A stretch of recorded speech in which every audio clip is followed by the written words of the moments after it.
হে ভারত, এই পরানুবাদ, পরানুকরণ, পরমুখাপেক্ষা, এই দাস সুলভ দুর্বলতা, এই ঘৃণিত জঘন্য নিষ্ঠুরতা, এইমাত্র সম্বলে তুমি উচ্চাধিকার লাভ করিবে। এই লজ্জাকর কাপুরুষতা সহায়ে তুমি বীরভোগ্যা স্বাধীনতা লাভ করিবে। হে ভারত, ভুলিও না তোমার নারী জাতির আদর্শ সীতা, সাবিত্রী, দময়ন্তী।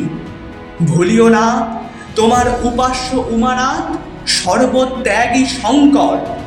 ভুলিও না তোমার বিবাহ, তোমার ধন, তোমার জীবন ইন্দ্রিয় সুখের, নিজের ব্যক্তিগত সুখের জন্য নহে। ভুলিও না তুমি জন্ম হইতেই মায়ের জন্য বলি প্রদত্ত। ভুলিও না তোমার সমাজ সে বিরাট মহামায়ার ছায়া মাত্র।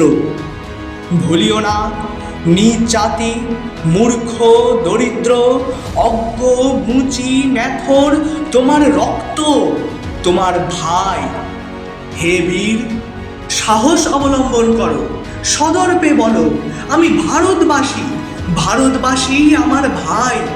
বলো মূর্খ ভারতবাসী, দরিদ্র ভারতবাসী, ব্রাহ্মণ ভারতবাসী, চণ্ডাল ভারতবাসী আমার ভাই। তুমিও কোটিমাত্র বস্ত্রাবৃত হইয়া সদর্পে ডাকিয়া বলো, ভারতবাসী আমার ভাই, ভারতবাসী আমার প্রাণ, ভারতের দেবদেবী আমার ঈশ্বর, ভারতের সমাজ আমার শিশুসজ্জা, আমার যৌবনের উপবন, আমার বার্ধক্যের বারাণসী। বলো ভাই, ভারতের মৃত্তিকা আমার স্বর্গ, ভারতের কল্যাণ আমার কল্যাণ।